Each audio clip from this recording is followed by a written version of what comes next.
અત્યાર સુધી તમને ખબર નહીં હોય, પરંતુ એક ન્યૂઝપેપરનું હેડિંગ વાંચ્યું અને હેડિંગ વાંચી અને અચંબો થઈ ગયો. હેડિંગમાં લખ્યું છે કે દુનિયા એટલે કે એશિયાનો સૌથી ભ્રષ્ટ દેશ હોય તો એ છે ભારત. અને ભારતનું નામ ભ્રષ્ટ દેશોમાં એશિયાના જે દેશો છે એમાં પ્રથમ ક્રમાંકે છે. અને હજી આગળ જુઓમાં શું લખ્યું છે કે જે ભ્રષ્ટ અધિકારીઓ છે તેમાં જે પ્રશાસન છે તેમાં પોલીસ પ્રશાસન છે એ ભ્રષ્ટ અધિકારીઓમાં પ્રથમ નંબરે આવે છે. હવે વિચાર કરો, જે વ્યક્તિઓ છે, જે લોકો છે, જેને કાયદો સોંપ્યો છે, એ કાયદાના રક્ષકો છે, એ ભ્રષ્ટાચાર અધિકારીઓ તરીકે પ્રથમ ક્રમાંકે આવતા હોય તો વિચાર કરજો આ ગૃહ વિભાગમાં કેટલો ભ્રષ્ટાચાર થતો હશે. અને હું તો એમ કહું કે આ ભ્રષ્ટાચારને આધારે હવે શું વાત કરવી ભાઈ, કેમ કે ભ્રષ્ટાચાર એટલો વધી ગયો છે ને કે જે લખ્યું છે ને કે પોલીસ વિભાગ સૌથી વધારે ભ્રષ્ટાચાર પોલીસ વિભાગમાં થાય છે. એટલે મતલબ એવો થયો કે જેને કાયદાના રક્ષકો ગણ્યા છે, જે કાયદો માટે જેઓ કાયદા માટે જે લોકોને ઉચિત ગણ્યા છે, હવે એ જ લોકો ભ્રષ્ટાચાર કરે તો હવે આપણે ન્યાયની આશા કોની પાસે રાખવી? વિચાર કરો. આ હું નથી કહેતો, આ ન્યૂઝપેપરનું હેડિંગ કહે છે. વાંચો, તમે આ ન્યૂઝપેપર વાંચો. હેડિંગ કહે છે કે દેશમાં કેટલે અંશે ભ્રષ્ટાચાર વધી ગયો છે. 1 રૂપિયો રોડ બનાવવા માટે કદાચ નાખ્યો હોય ને તો રોડ બનાવવા માટે 25 પૈસા માંડ વધતા હશે. 1 રૂપિયે 25 પૈસા માંડ વધતા હશે. 75 પૈસા છે એ ભ્રષ્ટાચારીઓ કટકી કરી જાય છે, ભ્રષ્ટાચારીઓ ખાઈ જાય છે. અને કદાચ આને કારણે જ આપણા દેશની અંદર ઓલા પેરિસ જેવા રસ્તાની વાત કરો છો ને, એ પેરિસ જેવા રસ્તા એટલા માટે નથી બનતા કેમ કે દેશની અંદર જે પણ કામો થાય છે એમાં કટકી થાય છે, મોટે પાયે ભ્રષ્ટાચાર થાય છે. અને ખાસ કરીને જે લોકો ભ્રષ્ટાચાર વિરુદ્ધ અવાજ ઉઠાવે છે, જે લોકો ભ્રષ્ટાચાર વિરુદ્ધ બોલે છે, એનો અવાજ દબાવવાની કોશિશ થાય છે. એને જેલમાં પણ ધકેલાય છે, એવા લોકોની માથે પ્રેશર પણ આવે છે. અને ઘણું બધું કહીએ એટલું ઓછું છે. એસીબીની તમે એક્સ પ્રોફાઇલ વિઝિટ કરો, ટ્વિટર પ્રોફાઇલ વિઝિટ કરો. એસીબી રોજ એક વ્યક્તિને ભ્રષ્ટાચાર કરતો પકડે છે. લાંચ રિશ્વત વિરોધી બ્યુરો છે એ રોજ એક વ્યક્તિને ભ્રષ્ટાચાર ની અંદર જે લાંચ લે છે એમાં પકડે છે. અને ખાસ કરીને વધુ પડતા પોલીસ વાળા 1500, 2000, 10,000, લાખ, 50,000 પોલીસ વાળા પકડાય છે. એવડી નાની 2,000-2,000ની લાંચની અંદર પોલીસ વાળા રંગે હાથે પકડાય છે. હવે હિસાબ કરો, જે લોકોને કાયદો આપ્યો છે, જે લોકોને કાનૂન હાથમાં આપ્યો છે, જે લોકોને સત્તા આપી છે, હવે એ લોકો 200 રૂપિયામાં વેચાઈ જાય છે તો આ દેશ ક્યાં જાય? હિસાબ કરો. કેટલાય બે ગુનેગારોને જેલમાં નાખી દીધા હશે, કેટલાય બે ગુનેગારોને ના મારવાના પૈસા લીધા હશે, કેટલાય લોકો પાસે પાવતી ના ફાળવાના પૈસા લીધા હશે, કેટલાય લોકો પાસે અનેક પ્રકારના દંડો લીધા હશે. ક્યાંક ટ્રાફિક પોલીસ સ્વરૂપે દંડ લેવાતો હોય, ક્યાંક માર ન મારવાનો દંડ લેવાતો હોય. હું એવું નથી કહેતો કે પોલીસ ખાતું આખું ભ્રષ્ટ છે.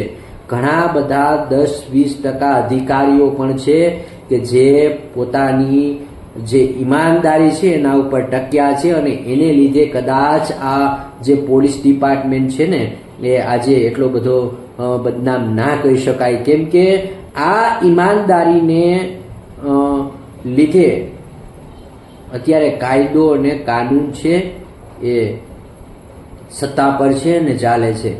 પરંતુ જે 80% ભ્રષ્ટ અધિકારીઓ છે એને કારણે આપણા દેશનું ધનોત પનોત નીકળી જાય છે.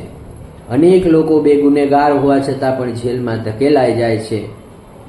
હવે એ લોકોની તપાસ કોણ કરે છે? પોલીસ તપાસ કરે છે. પોલીસ શું છે? હવે બધું કહેવાનું, કેમ તપાસ કરે? કેમ ગરીબ લોકોને ન્યાય નથી મળતો? કેમ અમીર લોકો એક દિવસમાં છૂટી જાય છે?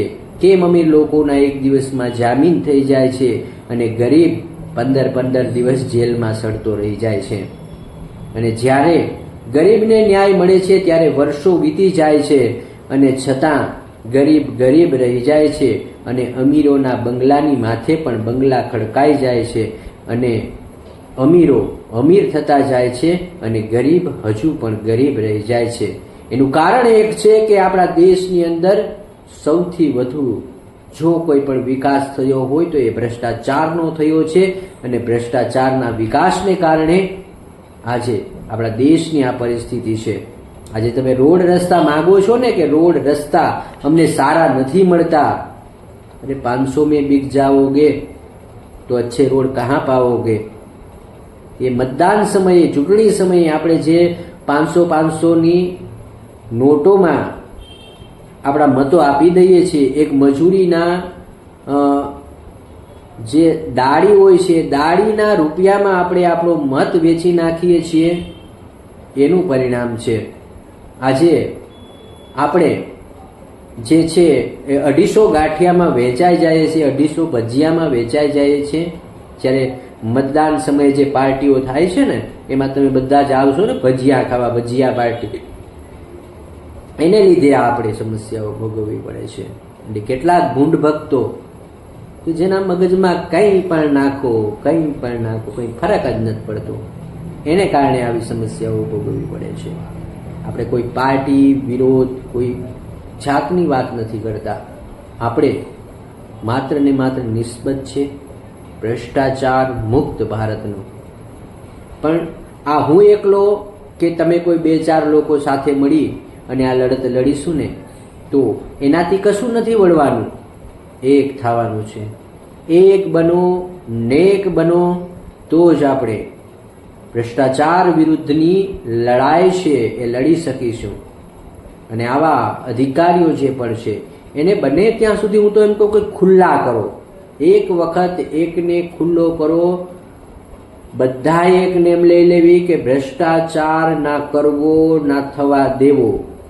કોઈ પણ ભ્રષ્ટાચારી અધિકારી હોય તો એને પેલા સાંપડો, તમારી ગિરફ્તમાં એને સાંપડો અને એને ખુલ્લો કરો, એને સજા દેવડાવો.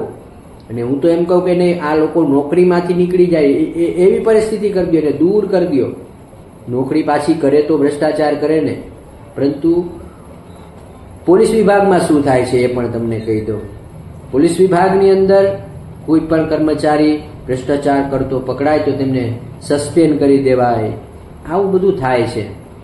અને પાછો 2-3 વર્ષ પછી પાછો એની એ જગ્યાએ નોકરી કરતો હોય અને ભાઈએ જેટલું પણ ગુમાવ્યું હોય એ બધું ખડકી લીધા હોય. એટલે જે આ હેડલાઇન્સ આવી મારા ધ્યાનમાં, એટલે હેડલાઇન્સને લઈને મારે તમને જણાવવું હતું કે આપણો દેશ શું કામ પ્રગતિ નથી કરી શકતો.